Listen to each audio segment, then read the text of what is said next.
Father Michael's fingers burned the moment they touched the Virgin Mary statue, his body seizing violently as he collapsed onto the marble altar steps before 300 stunned parishioners at Evening, Massachusetts. The ancient carved figure had stood in St. Teresa's sanctuary for over a century, her serene face gazing down at generations of faithful. But tonight something had changed in the air around her. He had announced his decision just moments before, his voice echoing through the vaulted ceiling with practiced authority. The statue would be relocated to make room for the new multimedia system the diocese required.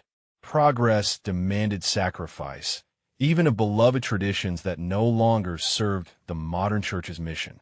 The congregation had shifted uncomfortably in their wooden pews. Maria Santos, who had prayed before this very statue every morning for 40 years, gripped her rosary until her knuckles went white. Sister Catherine, ancient and bent with age, whispered urgent prayers from the front row where she always sat during evening service. But Father Michael had been confident in his decision, certain of his spiritual authority. At 53, he had guided St. Teresa's through renovations before, always balancing reverence with progress. The statue was beautiful, yes, but hardly irreplaceable. Faith lived in hearts, not in carved wood and faded paint. The paramedics found nothing wrong with Father Michael's vital signs, but his hands continued trembling uncontrollably whenever he approached within 10 feet of the Virgin Mary statue. Dr. Patricia Wilson, the emergency physician who responded to the call, ran every test she could think of, but the results defied medical explanation. His blood pressure was normal, his heart rhythm steady, yet something invisible seemed to repel him from the carved figure. Word spread through the parish like wildfire. By morning, phone calls flooded the rectory as parishioners demanded answers. Maria Santos organized a prayer vigil, insisting the statue must never be moved. She had witnessed miracles before this figure, she declared, her voice carrying the weight of 4 decades of devotion. Her grandmother had been healed of consumption while praying here in 1943. Sister Catherine shuffled through the sanctuary at dawn, her arthritic fingers tracing the familiar wooden pews as she made her way to kneel before the Virgin. The statue seemed different somehow, more present, as if something ancient and powerful had awakened within the carved wood. The air itself felt charged with an energy that made her skin tingle. Bishop Thomas arrived by noon, his black sedan pulling into the church parking lot as concerned parishioners gathered on the steps. The diocese needed explanations, and Father Michael found himself unable to provide any that made rational sense. The candles around the Virgin Mary statue began lighting themselves at 3 in the morning, their flames dancing without any wind while the church stood locked and empty. Mrs. Eleanor Thompson, who lived across the street, called the fire department after seeing the glow through the stained glass windows. When firefighters arrived, they found no electrical malfunction, no gas leaks, nothing that could explain the phenomenon. Father Michael watched from his rectory window as more parishioners gathered each day to pray before the statue. Some claimed they saw tears on the Virgin's carved cheeks. Others insisted her wooden hands had moved during their prayers.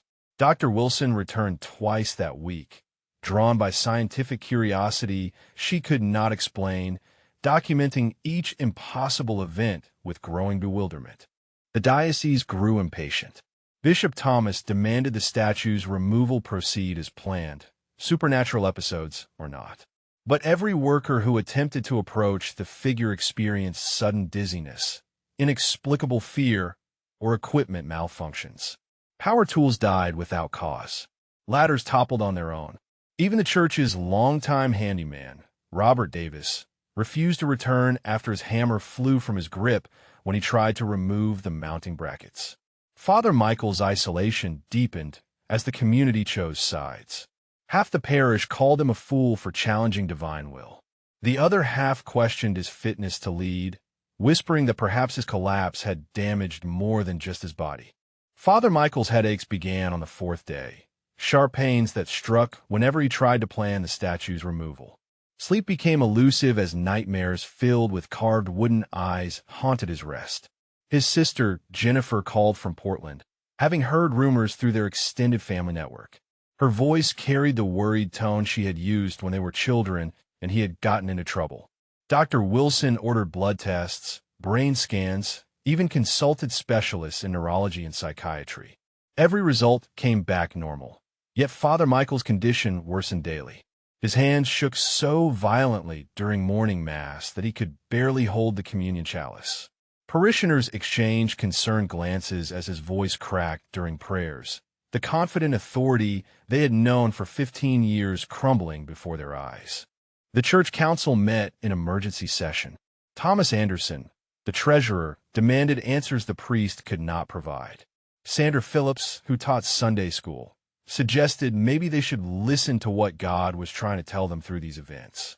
The room erupted in heated debate as longtime friends found themselves on opposite sides of an impossible situation. Sister Catherine watched Father Michael's deterioration with growing alarm. She had seen spiritual warfare before, during her 60 years of religious service, but never quite like this. Something was breaking down inside him, something deeper than physical illness. Father Michael knelt alone in his private chapel at midnight, unable to feel God's presence for the first time in 30 years of ministry. The silence felt oppressive, suffocating, as if heaven itself had turned away from him. His ordination certificate hung crooked on the wall, mocking the confidence he had once carried like armor. 23 years of faithful service to St. Teresa's parish meant nothing now that he could barely function as their spiritual leader.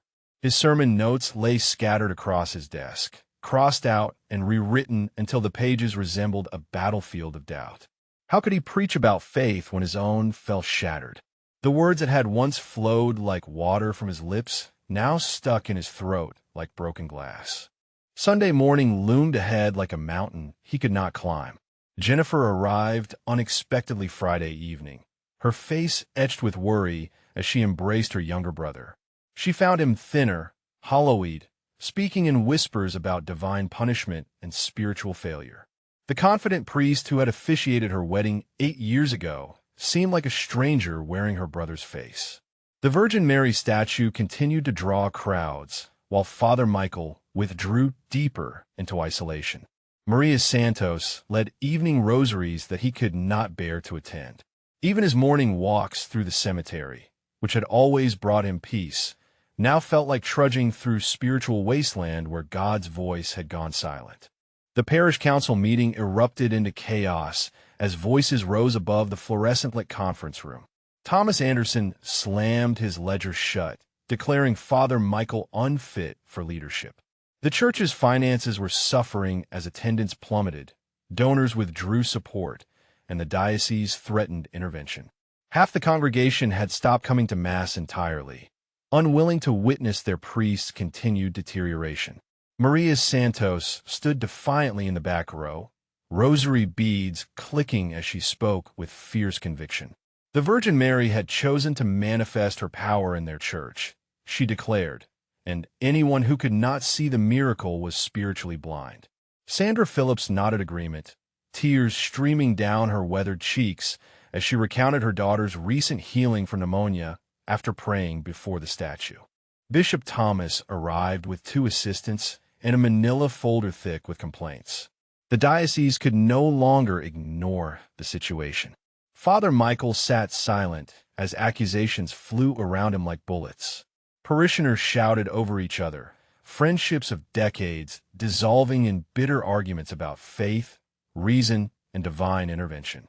Dr. Wilson watched from the doorway, her scientific mind reeling from weeks of documented impossibilities.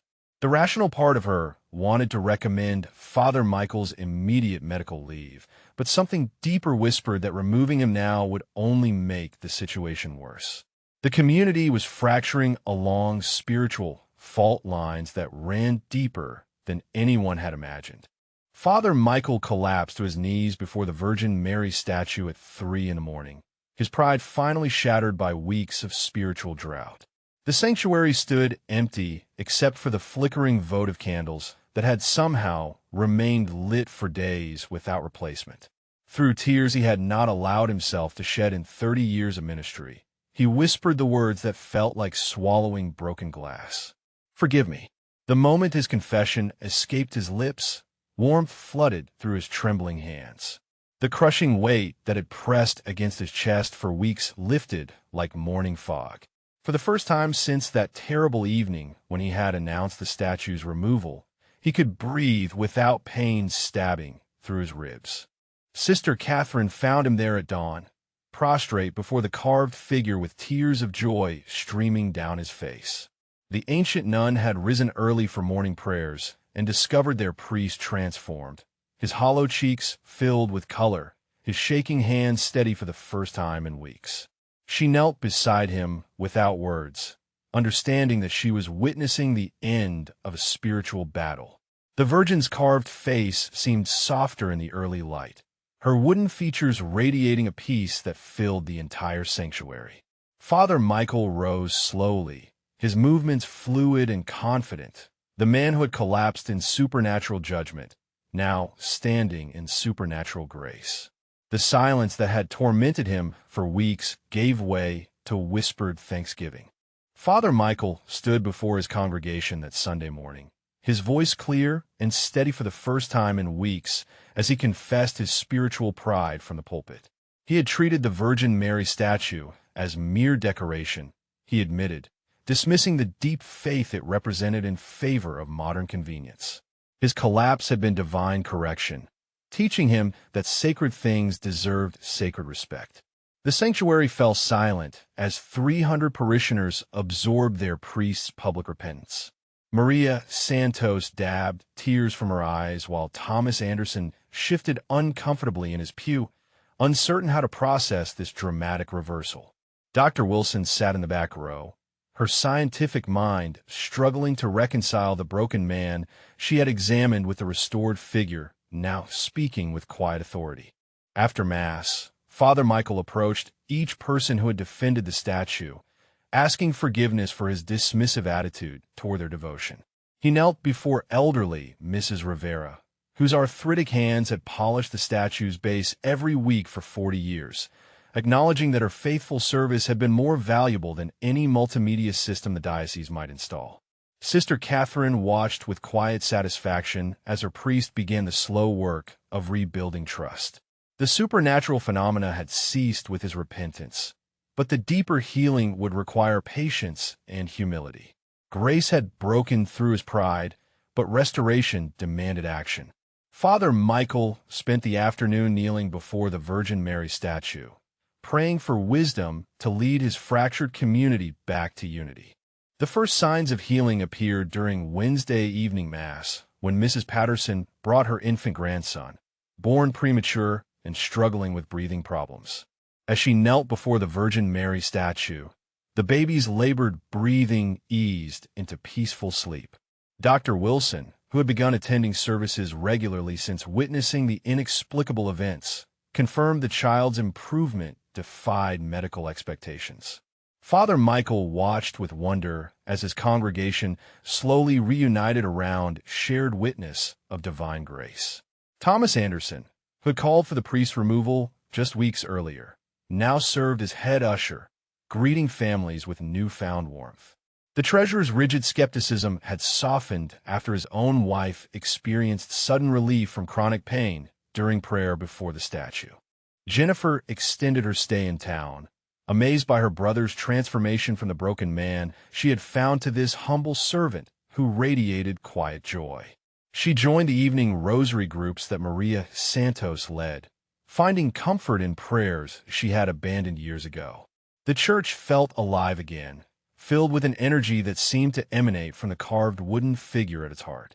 Bishop Thomas arrived for his monthly visit to find a completely different parish than the one he had left in crisis. Attendance had not only returned to previous levels, but exceeded them as word spread about the miraculous events. The statue remained in its original position, no longer an obstacle to progress, but a cornerstone of renewed faith. Father Michael rolled up his sleeves alongside Robert Davis, the handyman who had once fled in fear when his tools mysteriously malfunctioned. Together, they began restoring the sanctuary around the Virgin Mary statue, replacing worn kneelers and refinishing the marble steps where the priest had collapsed weeks earlier. The work became a labor of love as parishioners joined them each evening after regular jobs ended. Maria Santos organized teams of volunteers who polished every wooden pew until they gleamed like new. Sandra Phillips led the altar guild in creating fresh flower arrangements that complemented rather than competed with the statue's ancient beauty. Even Dr. Wilson found herself contributing, using her steady hands to repair delicate sections of stained glass that had been damaged by years of weather. The restoration project drew the community together in ways Father Michael had never imagined possible. Thomas Anderson surprised everyone by donating new sound equipment that enhanced rather than replaced the church's traditional elements. His earlier insistence on modernization had given way to appreciation for sacred continuity that honored both past and present.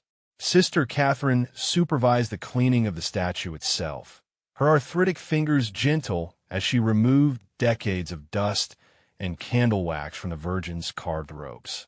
The figure seemed to glow under their careful attention, her serene expression welcoming the devotion of generations past and those yet to come. The sanctuary transformation reflected the spiritual renewal happening within each volunteer's heart. The rededication ceremony filled St. Teresa's beyond capacity as word spread throughout the diocese about the miraculous events. Bishop Thomas delivered the blessing with genuine reverence, acknowledging that divine mystery sometimes challenged human understanding in profound ways. The Virgin Mary statue stood radiant in her restored alcove, surrounded by fresh flowers and polished marble that reflected the community's renewed devotion. Dr. Wilson brought her medical colleagues from the hospital, sharing documented accounts of healings she could not explain through conventional science. The infant with breathing problems now thrived in his grandmother's arms. Mrs. Patterson's chronic arthritis had vanished completely. 3 other parishioners reported similar, inexplicable recoveries after prayer before the statue. Father Michael stood beside the carved figure that had once triggered his supernatural collapse, his hand resting peacefully on the wooden base as he offered prayers of thanksgiving.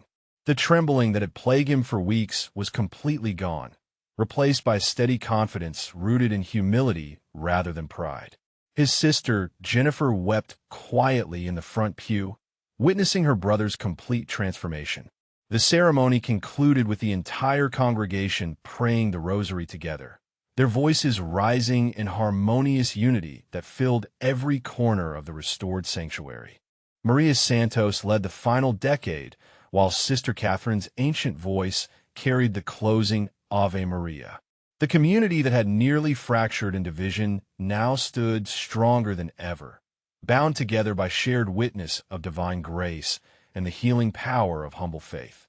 6 months later, Father Michael welcomed a young priest struggling with his own crisis of faith, offering the same sanctuary that had transformed his life.